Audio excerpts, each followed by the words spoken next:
Сайн байцгаана энэ өдрийн мэндийг хүргэе. Жүжиглэж подкастын маань ээлж дугаар эхлэхэд бэлэн болоод байна. За тэгэхээр өнөөдрийн дугаараар Мегаотер болохоор 2025 оны өмгөөлөгчийн шалгалтанд орж ирсэн эргүү эрх зүүн одоо хэрэг маргаан шийдвэрлэх тэдгээр даалгавар дээр нь ирсэн кейстэй ерөн төстэй кейсийг олоод тэгээд үүнтэй холбоотой 3 шний шүүхэн шийдвэрийг бол ярихаар бэлтгэсэн байгаа. Тэгэхээр та бүхэн сонирхолтой болов уу гэж бодож байна. За энэ удаагийн маргаан маань болохоор ер нь 18 оноос 19 онд дамнаад 19 онд эцэслэгдэн улсын дэд шүүхээр эцэслэгдэн шийдвэрлэгдсэн ийм маргаан байгаа. За тэгээд ер нь бол маргааны оролцогчтой танилцуулаад эхлэе гэж бодож байна. За шүүгдэгч бол агарын тээврийн үйлчлэгээ үзүүлдэг компанид зорчигч үйлчлэгээний хэлтсийн бүртгэгч буюу диспетчерээр ажилладаг ийм хүн байгаа. За харин хохирогч бол шүүгдэгч эмэгтэйгийн ажиллаж исэн компаниар үйлчлүүлсэн 76 настай нэг эмэгтэй байгаа. За тэгээд насыг нь яг зүгээр тодтогч хэлээд байгаа нь нөгөө холбогдсон хэргийн талаар тайлбарлахад одоо чухал одоо нөхцөл байдал учраас хэлж байгаа шүү тэрнээс.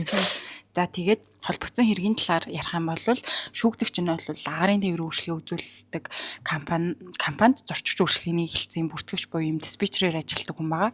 За 2018 онд бол өөрийнхөө ажил үүргээ гүйцэтгэжсэн хэвийн нэгэн өдөр байсан.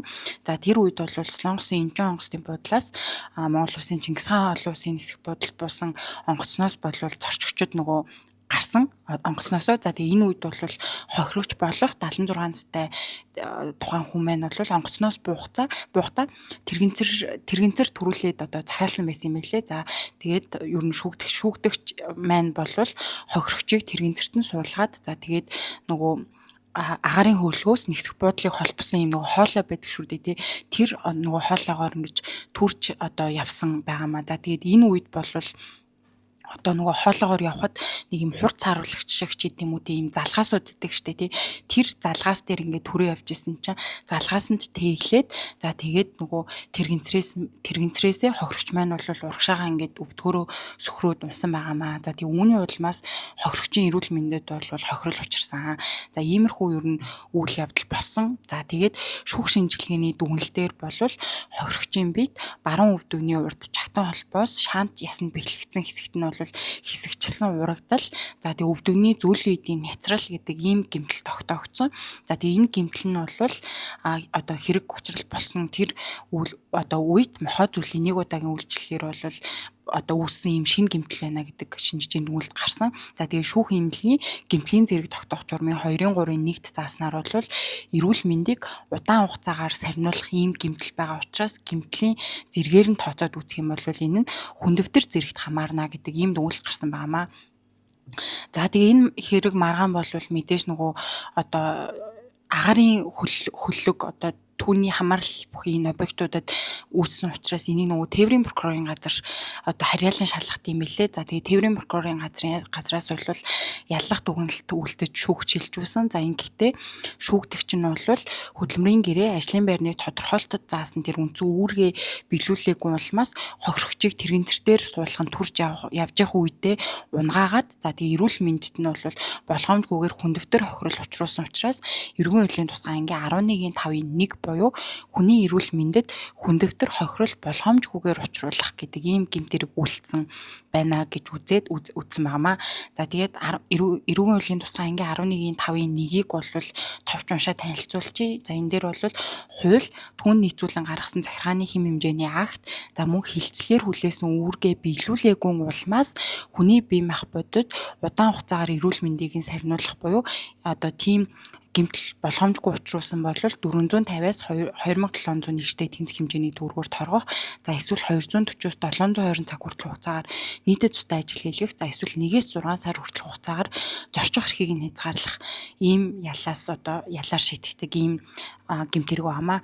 За тэгээд анхны шүүхийн шийдвэрлэгээ төлөө орцгоё. За анхны шүүх бол шүүхийн шийдвэр маань ч гэсэн ер нь нөгөө шийдвэр тогтоол маань ч гэсэн айгүй товчхон бичигдсэн байсан ерөөхдөө. За ингэхдээ юу гэж үтсэн бэ гэд тэгэхээр шүүгдэгчийг бол эрүүгийн хуулийн 11.5-ын нэгт заасан гэмт хэрэг үйлдсэн гэж үзээд 500 нэгжээр торгох ял бол оногдуулсан. За тэгээд ингэхдээ бол юу гэж хэлдэг вэ гэд тэгэхээр 11.5-ын нэгт зааснаар энэ шүүгдэгч маань бол өөрийнхөө одоо тий ажил үүргийн дагуу буюу хөдөлмөрийн гэрээгээр хүлээсэн үүргээ биелүүлэх явцдаа одоо ингэж хохирогчийн биет бол хохирол учруулсан. За тэр хохирол нь бол шүүх шинжилгээний дүгнэлтээр хүндэвтэр хохирол гэдгийг тогтоогдсон. За тэгээд шүүгдэгчийн үйлдэл болон тэр хүндэвтэр хохирол хоёрын хооронд бол шалтгаан толгой байгаа учраас 11.5-1 заасан гэмтэр үйлцсэн байна гэж үздсэн.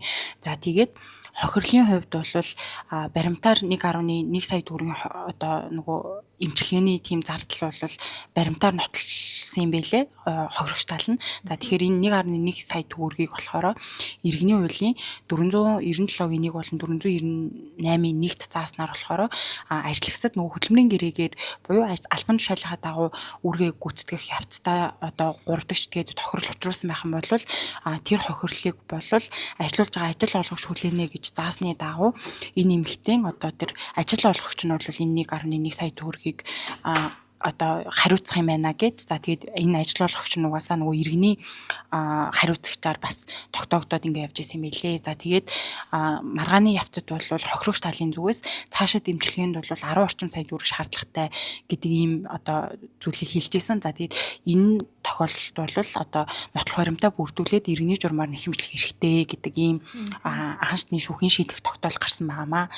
За тэгээд давзаалтагчны шүүх рүү бол энэ маргаан маань очсон. За ингэхдээ шүүгдэгчийн өмгөөлөгч нь бол ямар давзаалтах одоо гомдол гаргасан бэ гэд. Тэгэхээр за эрүүгийн хуулийн 11.5 бол ердөөсөө хүний эрүүл мэндэд болгоомжгүйгээр хүндэвтэр гэмтэл учруулахыг одоо зохицуулсан. За тэгээ 11.5 болохоор ийхүү болгоомжгүй хүндэвтэр гэмтэл учруулахдаа хууль түүний нийцүүлэн гаргасан захиргааны акт болон хилцлээр хүлээсэн үүргээ биелүүлээгүй бол одоо энэ гэмтэргийн бүрдэл хангалтгаар хуульчилсан.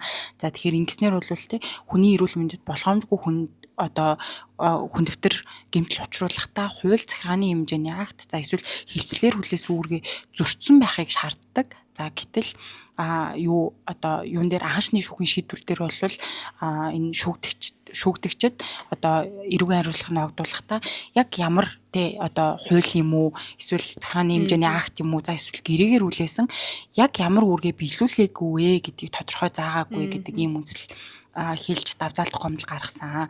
За тэгээд анхны шүүх бол болгоомжгүйгээр энэ хүн тохирол учруулсан байна гэж шууд энэ гэмтрэг үлдсэн байна гэдэг дүгнэлт бол хийчихэж байгаа. Тийм. Угаасаа нөгөө анхны шүүхийн шийдвэрийг нь ороод үзэхээр нөгөө ердөөсөө энэ баримтаар тогтоож гинэ гэд яг нөгөө юуг нь бол дурдаад л тэгээд тийм айгу товч байгаа юм шиг ер нь санагцсан би уншиж байгаа ч гэсэн. За тэгээд давзаалтагчны шүүх бол юу гэж хэлдэг вэ гэхээр за анхны шүүхийн шийдвэр хит ерөнхий болсон гэдгийг бол дуртахын зүйтэй.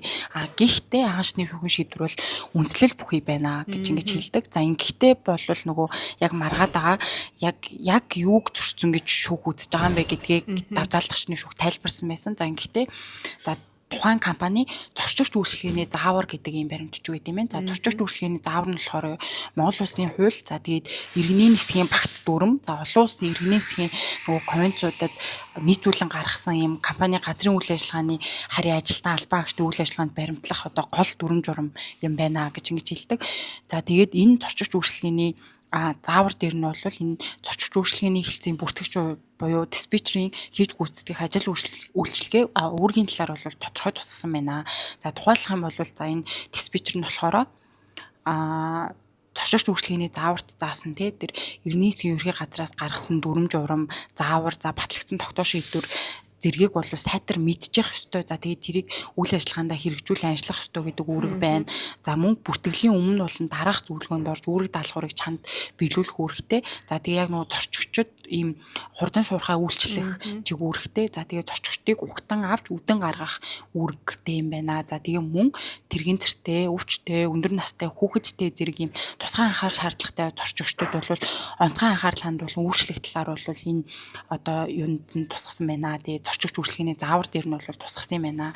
За түүнчлэн энэ өөрийнх нь хөдөлмөрийн гэрээнд те шүүгдэгчтэй байгуулсан хөдөлмөрийн гэрээнд бол яг энэ дүрм журам зааврыг бол чанд захин ажиллах ёстой гэдэг ийм одоо зүйлс бол байна. За тэгээд мөн ажлын байрны тодорхойлолтод нь ч гэсэн яг энэ хилцээний даргынхаа өгсөн үүрэг даалгаврыг цаг тухайд нь биелүүлнэ. За тэгээд энэ зорчигч үйлчлэгээний зааврыг бол биелүүлж ажиллана гэсэн ийм үүргүүдийг хүлээлгэсэн байна гэж ингэ шилдэг. За тэгэхээр одоо энэ дээр дурдсан тэр хөтөлмөрийн гэрээ ажлын байрны тодорхойлолт за мөн зорчигч үйлчлэгээний заавар зэргийг бол дагаж мөрдөөд ажил үүргээ хэрэгжүүлэх бол ёстой байна. За гэтэл энэ одоо журам заавар заасан үүргээ зохих ёсоор биелүүлээгүй гин буруутай. За тэгээд өөрийнхөө энэ ажил үүрэгт хайхрамжгүй хандсан үйлдэл улмаас бол энэ хохирчин бие махбодод хүн дэвтэр хохирол учирсан байна гэж үзээд за тэгээ ийм учраас бол анхаачны шүүхийн шийдвэрт бол баг зэргийн өөрчлөлт оруулаад ер нь бол хэвээрүүлдээсэн. За ямар өөрчлөлт оруулсан бэ гэд тэгэхээр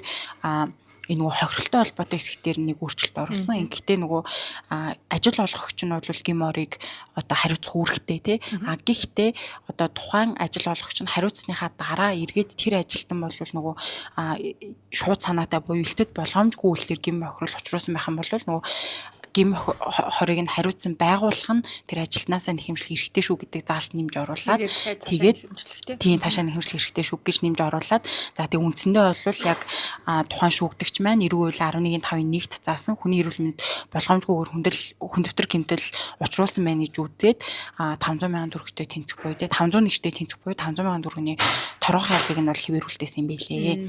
За тэгээд тэр давдаалгчдын шүүх бол яг нөгөө нөдүүлчил дээр хууль болон хэм хэмжээний акт бол аль нэг хилцлэр хүлээсэн үүргээр одоо хүлээсэн үүргээ биелүүлээгүй гэдэг зүйчил дээр нь энэ хүн яг юм үүрэг хүлээсэн юм уугүй гэдгийг яг байгууллагын дотоод зохион байгуулалтынхаа хэм хэмжээ тэгээд хөдөлмөрийн гэрээгээр нь ч юм уу те илүү тодорхой тайлбарласан юм байна те. Тийм. За тэгээд энэ маргаан бол хяналтын шатны шүүх рүү очсон. За тэгээд хяналтын одоо гомдол гарахтаа бол давзаалтах гомдолтойгоо ер нь төстэй агуулгаар те энэ хүний эрүүл мэнд болгоомжгүйгээр хүн дэвтэр гэмтрэл учруулахад бол хууль түнд нийцүүлэн гаргасан захиргааны акт болон хилцлэр хүлээсэн үүргээ одоо биелүүлээгүй үүргээ зөрчсөн байхыг одоо энэ гэмт хэрэг маань шаардж байна. За тэгэхээр эн чинь альва үүрэг зөрчсөн байна гэдэг чинь бол зөрчсөн үйлдэл эсвэл хүчин өртөөсөө заавал санаатай байх юм хууль зүйн шаардлага байдаг. Тэгэхээр ямар нэгэн байдлаар болгоомжгүйгээр үүргээ зөрчих гэдэг ийм ойлголт байдаггүй. Тэгэхээр энийг одоо хянж өгөөч гэдэг ийм агуулгаар хяналтын шатны шүүхд гомдол гаргасан. За хяналтын шатны шүүх бол анхан болон давзаалтгчны шүүхийн шийдвэрийг хэрэгсэхгүй болгоод за тэгээд цагаатгаж шийдвэрлсэн. Шүүгдэгчийг цагаатгаж шийдвэрлсэн буюу эрүүгийн хуулийн тусгай анги заасан гэмтэргийн бүрдэл хангаагүй гэмтэрэг үйлдэггүй байна гэж үзсэн гэсэн үг. За ингэхдээ юу гэж тайлбарладаг вэ гэд. Тэгэхээр за эрүүгийн хуулийн ерөнхий анги 2-1-ийн 3-т бол эрүүгийн хуулийн тусгай анги заагаагүй үйлчлэг гэмт хэрэгт тооцохгүй гэж заасан. Тэгэхээр ер нь бол ямар юуг те одоо гэмт хэрэг гэж үзэх вэ гэдэг нь бол ердөөсөө одоо энэ эрүүгийн хуулийн тусгай ангид заасан хүрээ гараар л хязгаарлагдах ёстой гэж ингэж хэлдэг. За тэгээд эрүүгийн хуулийн тусгай ангийн тэр 11.5-ын 1-т хэсэг рүү ороод үзэх юм бол юу гэж байгаа вэ гэхээр хууль түн нийцүүлэн гаргасан захиргааны хэм хэмжээний акт хилцлэр хүлээсэн үүргээ биелүүлээгүй улмаас гэж гэмт хэргийн одоо шинжийг тодорхойлсон байгаа. За тэгэхээр 2015 оны эрүүгийн хуулийн тусгай ангид тусгасан энэ гэмт хэргийн объектив талын шинжийг бол юу гэж юм гэхээр хууль за захиргааны түнд нийцүүлэн гаргасан захиргааны хэм хэмжээний акт гэрээ буюу хилцлийн дагуу хүлээсэн үүрэг хүлээсэн этгээд нь за тэр хүлээсэн үүргээ биелүүлээгүй эсвэл хүн улмаас бусдад хүн дэвтэр хохирол учруулсан тохиолдолд гэмт хэрэг тооцоогоор хуульчилсан байна гэж ингэж хэлдэг. За ингэхдээ өөрөөр хэлэх юм бол те хууль түн нийцүүлэн гаргасан захиргааны хэм хэмжээний акт гэрээ буюу хилцлийн дагуу үүрэг хүлээсэн этгээд нь хүлээсэн үүргээ биелүүлээгүйгээс бусад тохиолдолд хүний биед хүн дэвтэр хохирол учруулсан байх юм бол гэмт хэрэгт тооцохгүй гэж ингэж тайлбарлаж байгаа. За тэгэхээр энэ тохиолдолд бол нөгөө юу яасан байна? Анхан болон давзаалтгчны шүүх эрүүгийн хуулийн ерөнхий ангид бол эрүүгийн хуулийг төсөөтэй эргэлхийг хориглосон байдаг. За гэтэл одоо ингээд ийм эрүүгийн хуулийг төсөөтэй хэрэгэлсэнтэй ижилхэн ийм зүйл одоо болсон байна гэж ингэж тайлбарлаж байгаа. За тэгээд хэрэг таавагцсан нотлох баримтуудаас үзэх юм бол тухайн диспетчер нь бол ажил үүргийн хувьд тэрэгцэртэй зурчигчийг ухтан авах үүргээ гүйцэтгэх явцдаа бусдад гим хор учруулсан үйлчлэг нь бол нөгөө үүргээ биелүүлээгүй улмаас хохирол учруулсан гэж одоо эрг ойлыг төсөөдөө хэрэгэлсэн байна. Тэгэхээр ер нь бол зөвхөн гим буруугийн болгоомжгүй хэлбэрийг үндэслээд гим буруутай тооцож ял шийдгсэн нь бол эрг ойлыг буруу хэрэгэлсэн гэж үзэх хууль зүйнсэл болж байна гэж ингэж хэлж байгаа. За тэгэхээр нөгөө шүүгдэгчийн маань үйлдэл гэмтэргийн шинжгүй байгаа учраас одоо эрүүгийн энэ хэрэг нь бол юу болж байна те шүүгдэгчийг цаадах шийдвэрлэж таарж байна гэж ингэж хэлж байгаа. За тэгээ харин өөрт учирсан нөгөө гим хор хохирлоо бол иргэний хэрэг шүүгдгийн шийдвэрлэх журмаар холбогдох этгээдээс нь нэхэмжлэх эрхтэй болохыг одоо дурдаад ингээд хяналтайчны шүүхийн шийдвэр маань тусч байгаамаа. За тэгээ энэ нь бол ер нь энэ 11.5-ын 1-ийн зүйлчлэлийг тайлбарсан айгу сонирхолтой тийм шийдвэр болсон байлээ. Тийм яг эрүүг үеийн нөгөө бусад болгоомжгүйгээр үлдэгдэг гэмт хэрэгүүдийн одоо яг дүүлжсэн те ямар үйлдэлийг гэмт хэрэгт тооцох юм бэ гэдгийг дүүлжсэн бусад үйлчлэлийг харах юм бол жишээлбэл 11.3 дээр нөгөө хүний эрүүл мэндэд хүнд хохирол болгоомжгүйгээр учруулах гэдэг гэмт хэрэг дээр бол яг 11.5-ийн эхний хэсэгт бол адилхан явж байгаа шүү дээ. Хууль түнд нийцүүлэн гаргасан захиргааны хэм хэмжээний акт элчдэр хүлээс үүргээ биелүүлээгүй гэдэг одоо нэг үйлдэл байгаа тийм. Эсвэл бусад болгоомжгүй үйлдэлийг сүүлдгөө орохоор буюу одоо бусад гэдг нь заавал тэр үүрэг хүлээгээгүй байсан ч гэсэн өөрөө болгоомжгүй үйлдэл гаргаад хүн тохирол учруулах юм бол жишээлбэл энэ гэмт хэрэг болох хэрэгтэй. Болонгууд эргээд 11.5 дээр нөгөө болгоомжгүй хохирлолоор болгоомжгүй үйлдэлээр хүндөвтөр хохирол буюу нөгөө хохирлын одоо байдал түнд учирж байгаа байдлаас арай хөнгөн хүндээс арай хөнгөн болчих тийм хүндөвтөр гэдэг чинь энэ тохиолдолд бол зөвхөн одоо энэ хууль болон түнд нийцүүлэн гаргасан химийн хэмжээний акт буюу одоо журамч гэдэг юм уу те эсвэл арай нэг гэрээслэр хүлээсэн зөвхөн үүргээл биелүүлээгүй байх тэр үйлсийг л ойлгох хэрэгтэй болчихж байна. Хамаагүй нэг тийм хөмчихсэн. Тийм. Энэ яг юунаас нь харахаар одоо энэ нөгөө гэмтлийн зэргээс нь хамааруулж байгаа юм шиг хүн тохирол учруулах юм бол гүгөө би угаасаа ингээд тэг гэрээлслэр үүрэг хүлээгүйсэн шүү дээ. За мөн энэ чинь хууль зөрчөөгүй штэ гэж хэлж болохгүй ээж болгоомжгүй үйлдэл ч юм уу те тэгэхээр ер нь хүн тохирол учруулсан болвол тэр чи өрдөөсөө ямар үйлдэл байна гэдгийг нь илүү өргөн хүрээнд авч үзээд тэгээд гэмтэрэг болгон хуульчсан байгаа байхгүй те тэгэхээр ингэвтэй харин хүндөвтөр хохирол хэрвээ учирсан байх юм бол одоо юу байх хэвээр те тэр үүргийн хүрээг нь гэх юм уу те үйлсийн хүрээг нь арай жоохон хязгаарлаад гэмтэрэг болгож байгаа юм байна гэж ер нь 11.5-1-ийг ер нь тэгж тайлбарсан тийм тэгж ойлгох шүү гэдэг юм жишг шийдвэр болж юу гэж ойлгосон тийм. Манайхан нөгөө нэг ер нь нэргүй эрхтүүдэд танилцсан хүмүүс бол мэдэх бах. Танилцаагүй хүмүүс ах юм бол гэмт хэрэг угаас нөгөө санаатай гэмт хэрэг бол угаас хариулах үйлэг явна те тэргээрээ тэнгууд нөгөө болгоомжгүй үйлдэлээр хүн бас хүн тохирол учруулдаг ч юм уу хүн 8 наснд хүрэх ч юм уу тохиолдлууд байдаг. Тэгээд тэдгээр тохиолдлыг бас хуульчилсан хэд хэдэн гэмт хэрэгүүдийн нэг нь бол энэ болгоомжгүйгээр буюу одоо хайхрамжгүй ханддаг ч юм уу мэдзээр ээжэж зоол энэ хүн тохирол учрахгүй гэж бодоод үлддэг ч юм уу одоо тэдгээр нөгөө гэмт хэрэг хийж байгаа хүнийх нь тэр гэмт хэргийн үйлдэлтэй яаж хандснаас нь шалтгаалаад болгоомжгүйгээр хүн тохирол учирсан бол хүндэтэр хохирол учирсан бол гэдэг ингээд ялгаатайгаар зөвшлөө явдаг. Тэдгээрийнх нь ялгаа нь бол бас хоорондоо айгүй юм нюанстай гэх юм те ийм ялгаатай байдаг юм кейс байх нэ.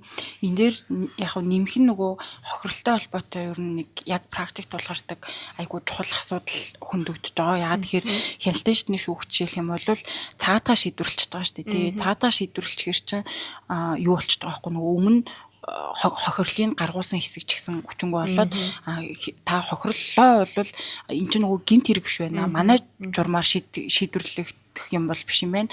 Тэгэхээр нөгөө хохирол мэдээж боддоор учирсан юм чинь хохирлоо бол хүн шаардах хэрэгтэй шүү дээ. Тэгэхээр та иргэний шүүх рүү яваа гэх ингэ явуулчихаар энэ чинь нөгөө 3 шатны шүүхт амжаад хэрэг явдал босноос хойш 2-3 жил өнгөрчихөж байгаа шүү дээ. Тэрний дараа за одоо манайхаар одоо гэмт хэрэг бол биш болчлоо та одоо иргэний шүүх рүү яваарай гэх. Тэгэхээр мэдээж нөгөө нэг тэрэнд маргаж яваа оролцогчийн хувьд бол айгүй юу бус болчихж байгаа байхгүй тий юу гэдэг дахиад цаг алдсан шудраг бус мэдрэмж төрж магадгүй тий эргээд нөгөө ийм зүйлээсээ болоод бас шүүх олон талаараа шөмжил аваад идэг шиг санагддаг. Тэгэхээр яг уг нь бол яг нөгөө яалтч Яалтчгүй ийм тусдаа процесс ялцсан учраас болохоор тий. тийм тусдаа процесс учраас шүүх бол ингэж хэлэх нь хуульцсан хувьд бол зөв. Тийм гэхдээ яг нөгөө оролцогч талаас нь бодохоор бас буруу юм шигтэй. Тэгэхээр энэ дээр бас нэг ийм дундын гаргалгаач байд юм уу тий. Иймэрхүү зүйл одоо хохирлын тухайд магадгүй хичнээн гэмтэр биш байсан ч гэсэн тийм эрүүгийн шүүхтэр хохирлыг нь бол шийдээж тэгээд гаргуулад явдаг тийм боломжийг бүрдүүлэх шаардлагатай болооч гэж бас бодсон. Тийм асуудлаас хөндөгч илээ. Тийм ээ тий.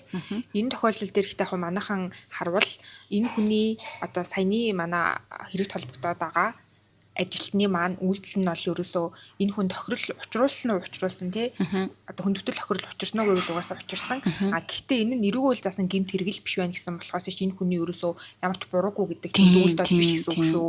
Тийм болохоор энэ хүн угаасаа тохирол учирсан учраас тэрийг харин та иргэний журмаар буюу иргэний хууль заасан нөгөө гим хор гэд бас тогтуултагаа хин нэг ямар нэгэн тохирол учруулвал тэрийг бас ингэж нэхэмжилж болох тэргээр яваарай гэдэг одоо ийм юу үлдээж байгаа гэсэн үг байна. Энэ нөгөө нэмэх нь бас ер нь нөгөө шүүхээс хүн юу экспект хийх вэ гэдгээ бас анханасаа зөв тодорхойлох хэрэгтэй юм шиг байна. Тэг хүмүүс нөгөө ингээд шүүхээр явж байгаа гэл тэгэхээр яг нэг процессороо яваал тэр нь ингээд 100% чиний бүх асуудлыг шийдэж өгөх юм шиг юм бас экспект хийж болохгүй. Тэр чинь нөгөө тухайн маргааны нөхцөл байдлаас шалтгаалаад тэг юу болсон бэ гэдгээс хамаарат 2 3 шүүхээрч тийм зэрэг явж болно. Эсвэл нэгээр нь явчаа тэрнийхээ дараа нэгээр нь яваад гэдэг ч юм уу ийм юмнууд бас байдаг гэдгийг нөгөө ойлгож бас шүүхээсээ байхгүй бол нөгөө шүүх гэдэг нэг л юм байгаад идэг. Тэгэл тэрнгээр яваал эцсийн дүндээ бүх юм октог болох юм шиг бас зүйл бодож байна. Чихтэй анзаарсан уу байсан. Би ихтэй энэ он санагдаад байхгүй 25 биш энэ ч 26 те 20 өнгөрсөн жил 25 онд байсан уу